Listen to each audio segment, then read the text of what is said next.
Bueno, que en realidad estaba programado para el día de ayer, ¿no? Pero va a ser el día de hoy en coordinación con su delegada y conmigo. ¿Ya? Entonces, el día de hoy vamos a hablar acerca de, de una patología o de algunas patologías en relación tanto a la corteza suprarrenal como a la glándula paratiroides. ¿Ya? Entonces, eh, vamos a empezar. Nosotros cuando hablamos de la glándula paratiroides, ¿no? Vamos a ver que esta glándula nosotros la vamos a encontrar más aproximadamente y en la gran mayoría de veces en número de 4, ¿no? Y aquí en una vista posterior, ¿no?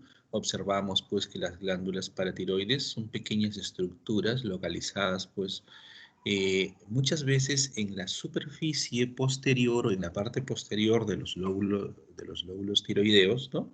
Y son estructuras pequeñitas en las cuales nosotros vamos a encontrar que tienen medidas entre 3 a 5 milímetros aproximadamente, ¿no?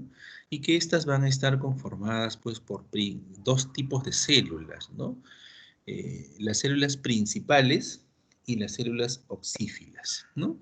Las células principales, como su nombre lo dice, nosotros las encontramos en mayor cantidad o en mayor número, ¿no?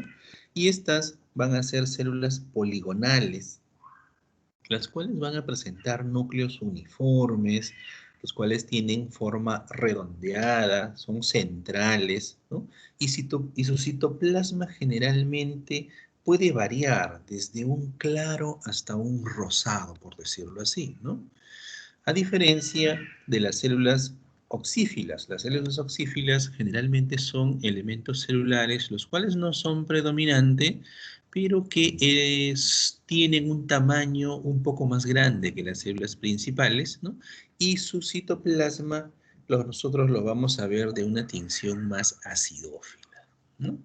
Nosotros observamos, por ejemplo, estas paratiroides generalmente la vemos con bastante frecuencia en aquellas extirpaciones de la tiroides o de lóbulos tiroideos, en las que accidentalmente muchas veces la llegamos a tener en nuestros preparados histopatológicos de las diferentes secciones, ya sea de un lóbulo tiroideo o de una tiroidectomía total, ¿no? A consecuencia de una neoplasia maligna, muchas veces nos cruzamos con ellas porque algunas veces la encontramos inmersas dentro del parénquima tiroideo, ¿no? La función principal y la función más importante de estas glándulas, ¿no? Es la que tienen de regular la homeostasis del calcio, ¿no? Esta actividad básicamente va a estar determinada por las concentraciones séricas de calcio que se van a encontrar, ¿no? Entonces, esta paratormona, ¿qué es lo que va a hacer? Lo que va a hacer es va a aumentar las concentraciones de calcio, lógicamente cuando las encontramos con concentraciones disminuidas a nivel sérico. Y para lograr ese objetivo, ¿no? Va a aumentar básicamente la absorción a nivel intestinal, disminuye la excreción urinaria, ¿no? Y favorecen la resorción ósea, ¿no? Que son los mecanismos por los cuales estos tienden a regular la homeostasis del calcio, ¿no? Del calcio, perdón, por decirlo así. Ahora, esta glándula paratiroides, ya habíamos hecho referencia, la encontramos básicamente en la gran mayoría de veces en número de 4, ¿no? Están localizadas adyacentes a los dos lóbulos de las glándulas tiroides, ¿no? Ya habíamos dicho, tienen el tamaño entre 3 a 5 milímetros, tienen un color amarillo, rojizo o marrón, ¿no? Tienen un peso aproximadamente de 30 miligramos y se compara mucho con el tamaño de una lenteja, ¿no? Esta manera de analogía para hacer referencia a las características que éstas pueden presentar. A pesar de esas características que presentan estas glándulas tiroideas cuando la encontramos accidentalmente en una evaluación de una tiroidectomía, ¿no? Muchas veces a la macroscopía son casi imperceptibles, ¿no? Nosotros generalmente la ubicamos al estudio histológico en los diferentes preparados, a veces encontramos la presencia de ellos, ya sea en la superficie, en la periferia o algunas veces entre el parénquima tiroideo, ¿no? Cuando nosotros vemos acá las glándulas, vamos a ver y hemos hecho manifestación que nosotros encontramos los dos componentes celulares principales o más importantes que forman, los principales que forman más importantes, y valga la redundancia, el mayor número del componente citológico está determinado por las células principales, ¿no? Que estas están encargadas de la secreción de la PTH, o paratormona, llamada así, y nosotros los encontramos en gran número de células que conforman esta estructura y que pueden tener un citoplasma desde muy claro hasta eosinófilo, ¿no? A diferencia de las células oxífilas, ¿no? Estas células oxífilas nosotros las encontramos en números bastante pequeños, ¿no? Pero con una característica bastante particular y peculiar en relación, pues, a las células principales, ¿no? A pesar de algunas tener un citoplasma eosinófilo en las células principales, pero son más pequeñas, ¿no? Si nosotros las observamos y las comparamos con esta estructura celular poligonal de núcleos redondeados, ligeramente basófilo, pues esta célula oxífila tiene un tamaño relativamente mayor y definitivamente la acidofilia del citoplasma pues es más intensa. Yo lo veo de una coloración, por decirlo así, rosada, más intensa en relación a las células principales con características citoplasmáticas eosinófilas, ¿no? Ahí las tenemos. La función de las células oxifílicas no está bien determinado o bien conocido, ¿no? En términos generales, esta glándula paratiroides es regular, pues, la homeostasis del calcio, ¿no? Ya habíamos hecho referencia a nosotros bajo diferentes tipos de mecanismos. En condiciones normales, un descenso de las concentraciones del calcio sérico estimula la síntesis y la secreción de estas hormonas, ¿no? ¿Y qué es lo que va a hacer? Ya habíamos hecho referencia, ¿no? Van a producir un incremento de la reabsorción de calcio a nivel renal, a nivel de los túbulos, ¿no? Así como a nivel intestinal también la van a incrementar.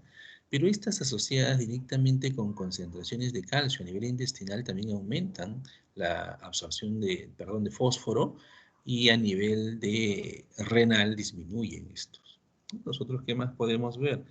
Podemos observar que participan en la resorción ósea, ¿no? También incrementando las concentraciones de calcio, así como también las concentraciones de fósforo, ¿no? O de fosfatos, por decirlo así.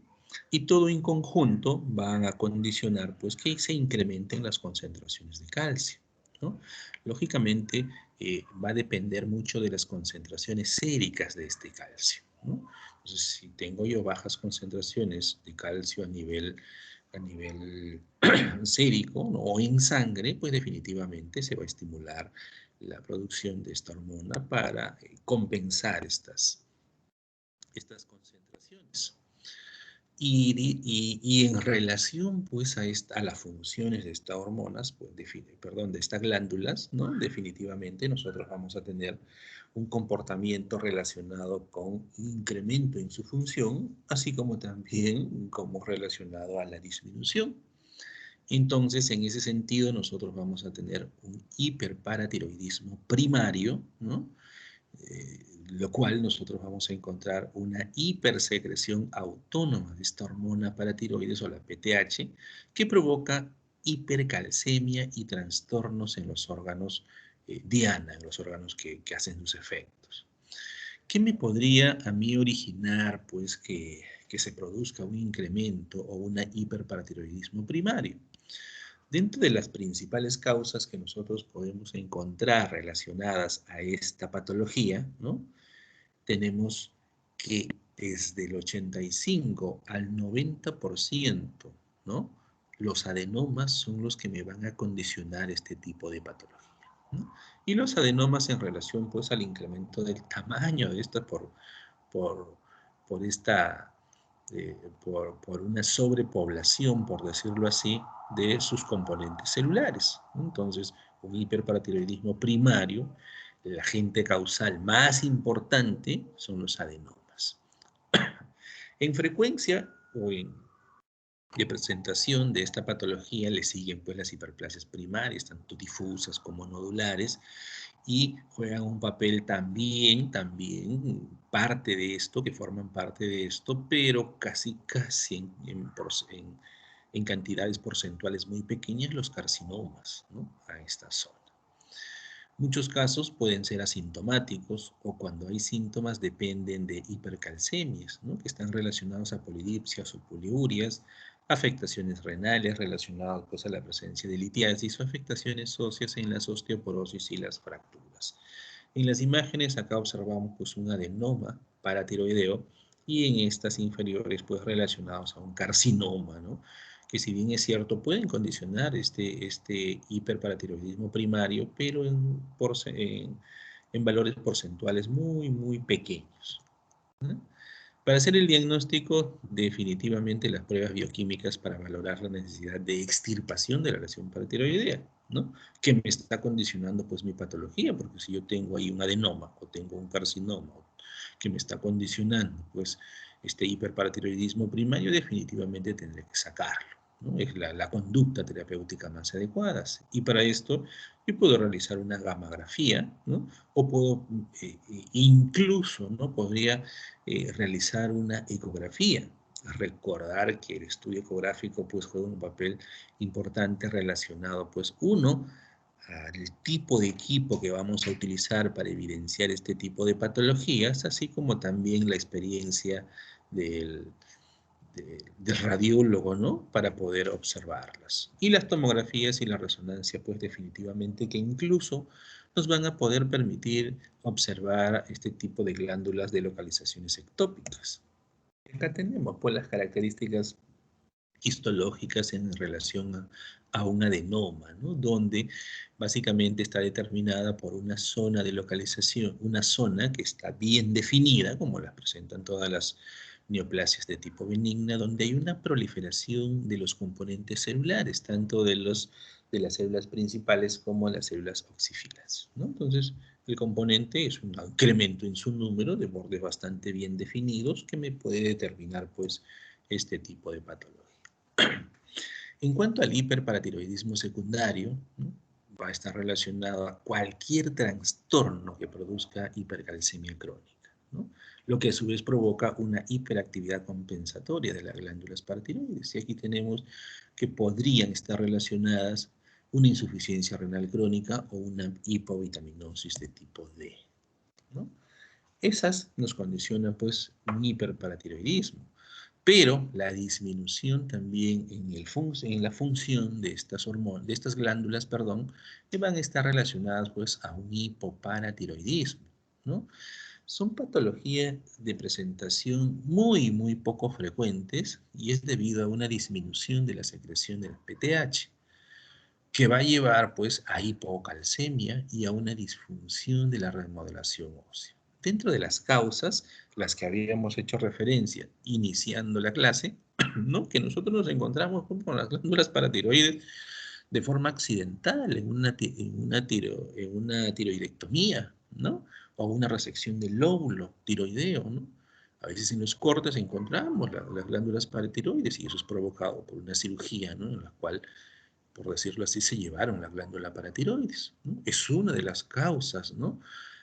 Donde podría generar este tipo de patología, a pesar de ser poco frecuente. Las enfermedades autoinmunitarias, recordemos que las enfermedades autoinmunitarias terminan lesionando o atrofiando los elementos celulares en las cuales están inmersos y juegan un papel importante también en la génesis de esta patología.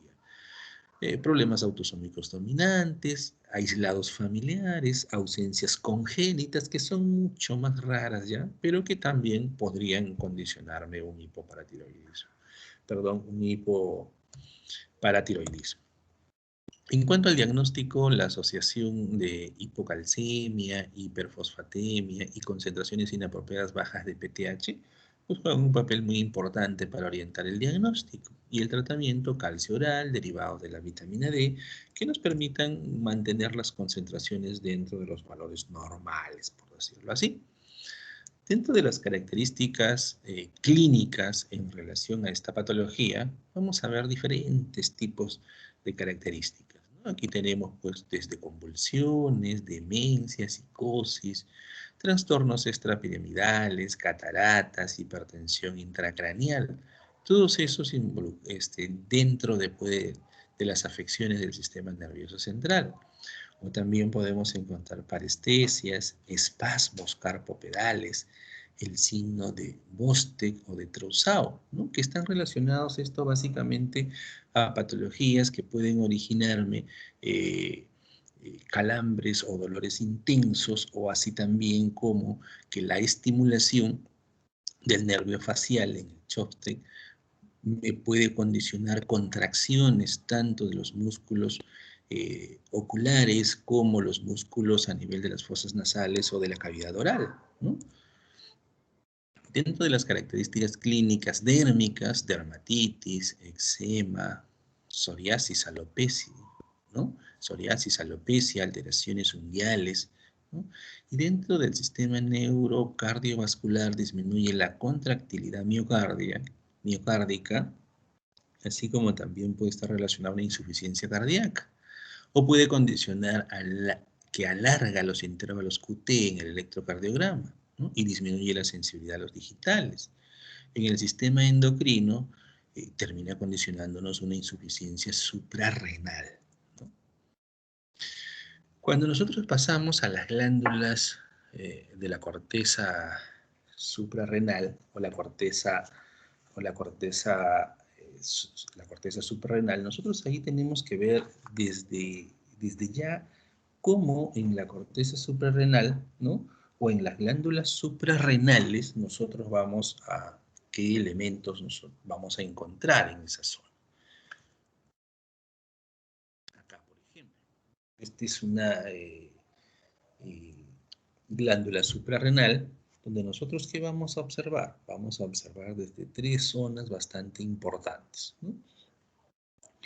Aquí nosotros lo que vamos a observar, pues, en la parte más externa y debajo del tejido conectivo, ¿no? Vamos a encontrar una zona glomerular, ¿no?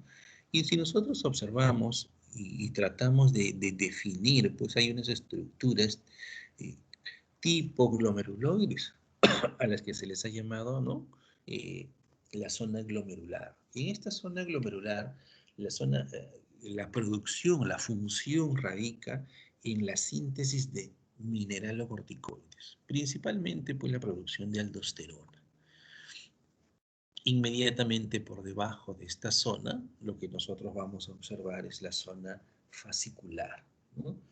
La zona fascicular donde nosotros encontramos principalmente la síntesis de glucocorticoides, ¿no? Aquí el cortisol pues, es su elemento más importante.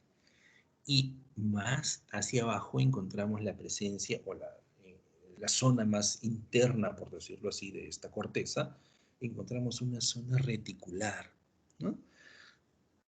Donde también vamos a encontrar la presencia de glucocorticoides, así como los esteroides sexuales, ¿no? Como los andrógenos, ¿no? Y algunos esteroides. Entonces, dependiendo básicamente de la zona, va a haber un funcionamiento, una función o una síntesis bastante diferente. Entonces, en ese sentido, nosotros, ¿qué es lo que vamos a ver? ¿No? Que estas pueden originar diferentes tipos de patologías, ¿no? Y aquí nos habíamos quedado en el síndrome de Cushing, ¿no? Donde básicamente este trastorno está causado por alteraciones que definitivamente van a producir o que van a estar dadas por un aumento de las concentraciones de glucocorticoides, ¿no? Ahora, estos glucocorticoides van a evidenciarse, van a evidenciar unas manifestaciones clínicas diferentes.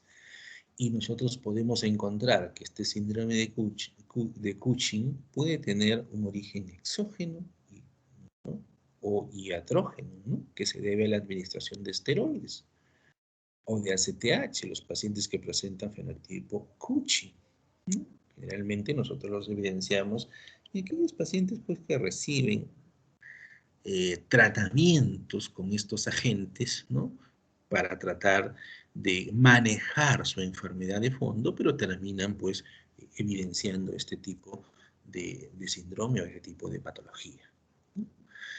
Dentro de este síndrome de Cushing endógeno, ¿no? Tenemos los ACTH dependientes, y estos básicamente se deben a un aumento patológico de la secreción de ACTH, sea cual sea su origen. Aquí podemos encontrar por un adenoma hipofisiario, ¿no? Que va a secretar ACTH, es lo que se conoce como la enfermedad de Cushing hipofisiaria, o que este va a estar determinado por una secreción ectópica de hormona hipotalámica, estimulante de la secreción de ACTH o de CRH, ¿no?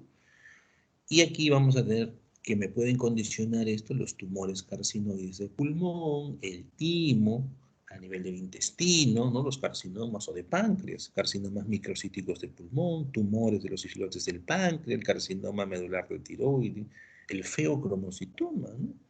Así como también la producción ectópica de CRH, ¿no? De hormona liberadora de la adenocorticotropina. En cuanto al síndrome de Cushing endógeno, ¿no? Los ACTH independientes, aquí tenemos los adenomas, ya lo habíamos hecho referencia, una hiperplasia nodular de la suprarrenal, displasia micronodular adrenal, ¿no? O el síndrome de McCundy-Albrigh, ¿no? Que está relacionado pues a una displasia fibrosa generalmente, con manchas café con leche. Este síndrome de Cushing, ¿no? En los síndromes de producción ectópica de ACTH vamos a encontrar una hiperplasia suprarrenal, bilateral generalmente, con características difusas.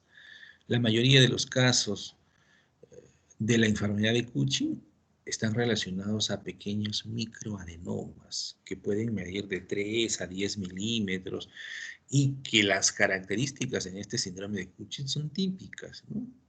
Ahí se presenta con obesidad, aumento de la presión arterial, van a evidenciarse lesiones cutáneas, que generalmente las evidenciamos como una estría de color rojo vinoso. En la cara tienen el aspecto de luna llena, ¿no?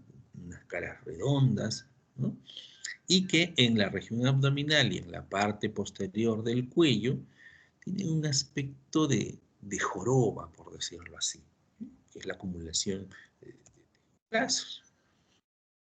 También van a estar asociados a osteoporosis, caída del cabello, acné, rasgos de virilización, eritema, hirsutismo, trastornos menstruales, la habilidad emocional, depresión, asociados a pánico también algunas veces, y se va por lograr determinar esto con una cortisoluria de 24 horas o determinar las concentraciones de cortisol en saliva, generalmente en horas de la noche, donde normalmente debe haber concentraciones bastante bajas, o el cortisol nocturno, ¿no? Que se dedica, se dosa muy por la noche, donde las concentraciones deben ser muy bajas o nulas, normalmente, ¿no?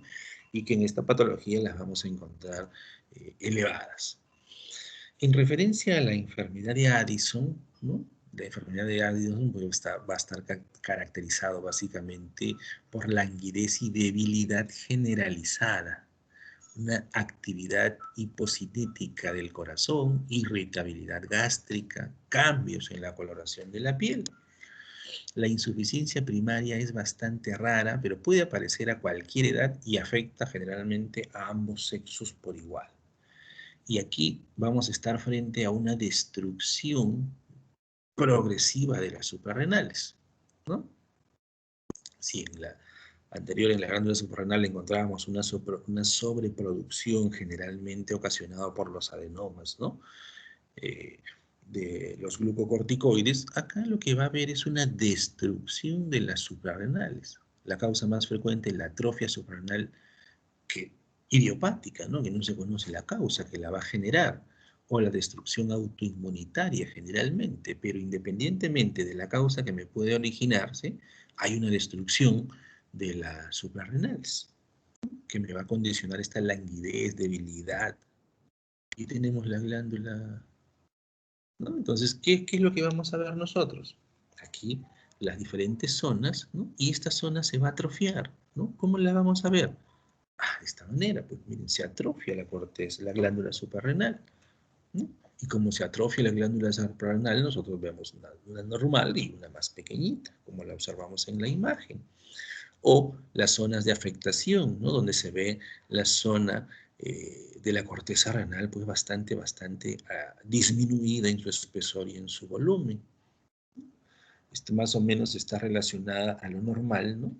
Pero, o es una zona menos afectada, pero miren el espesor de estos componentes. Definitivamente las tres zonas, glomerular, fascicular y reticular, ahí van a estar disminuidos de tamaño por la atrofia y en consecuencia todos los componentes que producen cada una de estas zonas se van a ver afectadas y se van a evidenciar a través de las manifestaciones clínicas. Miren, aquí casi no veo zona glomerular, acá casi todo está compuesto por fibrosis, incluso la literatura hace referencia a que hay zonas únicamente constituidos por fibrosis y mezclados con algunos componentes inflamatorios de tipo crónico, ¿no? Que van a estar relacionados pues, a este tipo de patología. ¿No? ¿Y qué es lo que nosotros vamos a encontrar? Ya hemos hecho referencia a algunas de ellas. Y en relación de frecuencia, debilidad, que es la característica más importante, ¿no? En orden de frecuencia le sigue pigmentación cutánea, pérdida de peso, anorexia, náuseas, vómitos, hipotensión, ¿no? Pigmentación de mucosas, dolor abdominal, alopecia, diarrea, estreñimiento, síncope, vitiligo, ¿no? Pero lo más importante es esta debilidad, la pigmentación cutánea, la pérdida de peso, la anorexia, náuseas y vómitos que le encontramos, hipertensión, ¿no? Pigmentación de mucosas, ¿no? Como características más importantes en este tipo de patología, ¿no? ¿Y cuál va a ser el tratamiento? Tratar de corregir esto con hormonas sustitutivas, ¿no? ¿Qué me produce mi corteza suprarrenal? Todos los componentes, ¿no? Los mineralocorticoides, los glucocorticoides, ¿no? Los esteroides sexuales, todo eso hay que reemplazarlo para tratar de compensar pues, la función de esta glándula suprarrenal, básicamente a nivel de la corteza, ¿no? Que nos va a producir todo este tipo de patologías. Cuando nos enfocamos en el feocromocitoma, es un tumor poco frecuente, ¿no? Y esta tumoración ya la encontramos nosotros localizada en la médula suprarrenal, ¿no? Generalmente, el 80% están localizadas aquí, se produce secreción de catecolaminas, ¿no? En cantidades muy superiores a los normales, ¿no? Esta secreción de catecolaminas nosotros vamos a evidenciarla como la presentación pues, de cuadros de hipertensión bastante frecuentes y que no son justificados y que muchas veces no se logra manejar de una manera adecuada con la terapéutica. La afectación de células cromáfiles que se encuentran en la médula suprarrenal y en los ganglios. Es lo que me va a condicionar este tipo de patología.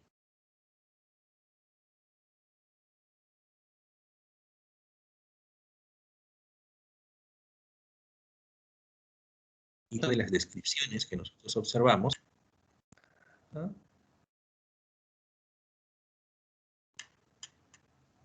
Y decimos casi siempre benignas, porque nosotros dentro de las características citológicas de estas células cromáfines, independientemente de sus características, ¿no? Que pueden ser desde con cambios muy sutiles hasta cambios bastante severos, la benignidad o la malignidad básicamente está relacionada no a los cambios citológicos en este tipo de patología, ni a las áreas de necrosis que un tumor o una neoplasia maligna harían referencia pues a una agresividad de este tumor. Aquí no. Aquí las características en relación a la malignidad van a estar determinadas por la capacidad de metástasis que puedan hacer. Si me hace metástasis, independientemente de las características citológicas, yo determinaría que es un tumor maligno. Pero la gran mayoría son tumoraciones benignas, como se hace referencia acá. En este tipo de patologías se ha utilizado la regla de los 10. ¿No? Y la regla de los 10 para determinar que el 10% de estos tumores son malignos, ¿no? Si ya habíamos hecho referencia que el 90% son benignos, hay un 10% que son malignos. Y eso se justifica en relación pues, a que todo en medicina pues, no es absolutamente cierto, ¿no? La gran mayoría son benignos. Me hablan a mí de un feocromocitoma, entonces yo pienso que será pues, un tumor benigno, ¿no? Pero por ahí hay algunos que logran hacer metástasis. El 10% son bilaterales y predominan en el lado derecho generalmente, cuando son unilaterales, ¿no? Que es la gran mayoría de veces. El 10% están fuera de las glándulas suprarrenales. El 10% son intraabdominales. El 10% tienen patrón hereditario, ¿no? Aunque esta característica hereditaria o familiar ya se está dejando de lado, ¿no? Las bibliografías posteriores a estos datos refieren ya que los factores hereditarios o relaciones familiares, pues el porcentaje ya está por encima incluso del 20%. El 10% se diagnostica en pacientes normotensos, ¿no? O sea, pacientes que no tienen alteraciones de la presión arterial, ¿no? A pesar de que hay un incremento de la secreción de catecolaminas, ¿no? Y en niños generalmente es el 10%, ¿no? Esta regla de los 10% para definirlo, lo llaman como que este feocromocitoma está en relación a la regla del 10%. En cuanto al feocromocitoma familiar, se relacionan a mutaciones genéticas de diferentes neoplasias y pueden ser expresadas como el síndrome genético de neoplasia endocrina múltiple, el von Hippel-Lindau, neurofibromatosis o paragangliomas de tipo hereditario. En el feocromocitoma esporádico, la mayoría de los feocromocitomas ocurren espontáneamente y sin causa aparente que pueda generarlas.